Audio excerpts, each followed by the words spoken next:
Alhamdulillahirrahman. Allamal Quran.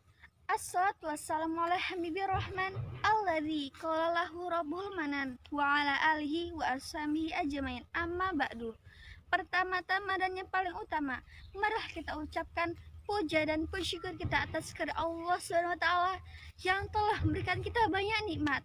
Walaupun daun-daun jika bukunya dan ranting-ranting jari penanya dan lautan jika tintanya tidak cukup untuk menghitung nikmatnya. Walaupun kita tanyakan pada Bapak Jokowi, Presiden Indonesia, apakah beliau mampu untuk menghitung nikmat yang telah Allah berikan? Maka beliau akan menjawab, hayhata, impossible, tidak mungkin. Kedua kalinya, salawat beriringan salam tidak lupa kita sanjungkan pada Nabi Agung kita, Nabi besar Muhammad Sallallahu Alaihi Wasallam. Ketiga kalinya, berdiri saya di sini bukan seperti Syahrini yang minta bernyanyi selalu megang mic, maju mundur cantik, tetapi berdiri saya di sini sebagai santriwati yang berpakaian rapi dan yang ingin bercita-cita sebagai pendai, yang ingin berpidato tanpa ada keraguan di dalam hati. Dan inilah pidato yang saya berjudul Jodoh dan Maut. Insyaallah dirahmati Allah, jodoh, kebanyakan kita sudah tahu bahasanya jodoh itu ada di tangan Allah dan tidak ada yang tahu selain Allah. Bahkan sudah dituliskan di Lauhil Mahfuz sejak kita masih kecil, masih di rahim ibu. Tapi kenapa sih masih banyak di antara kita yang masih baru saja berpacaran? Kalian tahu gak sih apa itu hukum pacaran? Hukum pacaran adalah haram. Dan kenapa dibilang haram? Karena pacaran itu dapat menyebabkan zina fikri, dan zina yang lainnya. Di zaman modern ini, banyak sekali yang sudah tahu bahwasannya hukum pacaran itu haram. Tetapi kenapa masih banyak saja yang melakukannya? Padahal jika kita pacaran, kita sama saja menjagakan jodohnya orang lain. Allah pun sudah berfirman dalam surah An-Nur yang berbunyi, A'udzubillahi minasyaitonirrajim. Bismillahirrahmanirrahim. Al-khabisatu lil-khabisina wal-khabisuna lil-khabisat wat-tayyibatu lit-tayyibina wat-tayyibuna lit-tayyibat. Yang artinya, perempuan-perempuan yang keji untuk laki-laki yang keji, dan laki-laki yang keji untuk perempuan-perempuan yang keji. Sedangkan perempuan-perempuan yang baik untuk laki-laki yang baik, dan laki-laki yang baik untuk perempuan-perempuan yang saudaraku yang insya Allah dirahmati oleh Allah. Yang selanjutnya adalah maut. Maut disebut juga dengan kematian.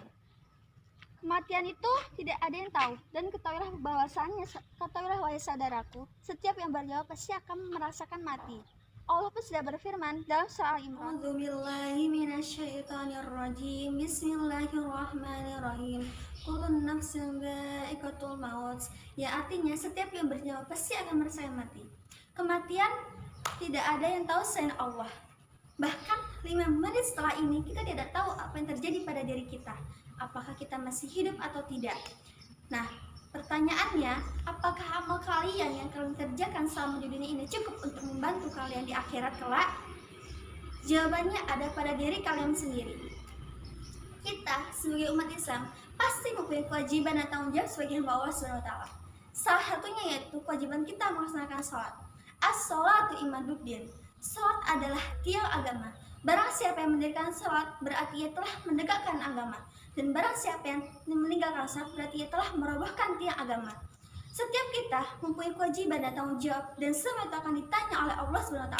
Firman Allah, A'udzubillahi minasyaitonirrajim. Bismillahirrahmanirrahim.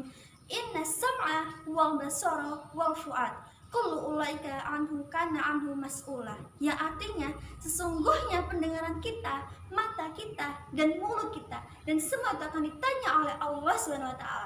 Yang pertama adalah pendengaran. Pendengaran kita juga akan ditanya oleh Allah SWT.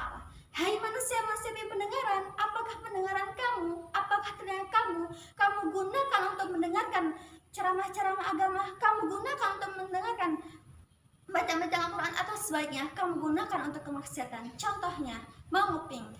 Yang selanjutnya adalah mata. Mata kita juga akan ditanya oleh Allah SWT.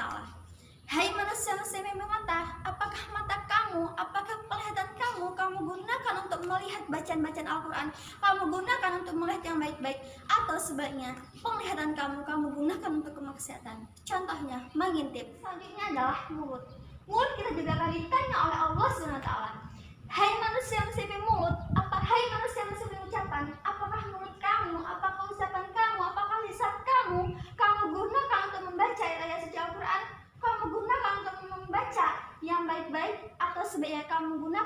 kemaksiatan. Contohnya, ngomongin orang, ngomongin kejelekan orang, dan yang insya Allah dirahmati Allah. Dari pidato di atas sudah jelaskan bahwasanya setiap kita memiliki kewajiban dan tanggung jawab dan semua akan ditanya oleh Allah SWT. Dan ketika di akhirat, mulut kita akan dikunci oleh Allah, dan yang berbicara adalah tangan kita, dan yang memberikan kesaksian adalah kaki kita. Sudah dijelaskan dalam surat Yasin yang berbunyi A'udzubillahi minasyaitonirrajim. Bismillahirrahmanirrahim. Al-yawma nahtimu 'ala afwahihim wa tukallimuna aydihim wa tashhadu arjuluhum bima kanu yaksibun. Yang artinya, pada hari itu kami tutup mulut mereka, dan yang berbicara adalah tangan mereka, dan yang memberikan kesaksian adalah kaki mereka. Saudaraku yang insya Allah dirahmati Allah, maka dari itu marilah kita menjaga seluruh anggota tubuh kita dari kemaksiatan. Saat ini kita memasuki bulan suci Ramadan. Bulan Ramadan adalah bulan yang sangat istimewa, bulan yang sangat banyak kebaikan, di mana jika kita berbuat baik di bulan Ramadan, insya Allah pahala kita akan dilipat gandakan oleh Allah SWT.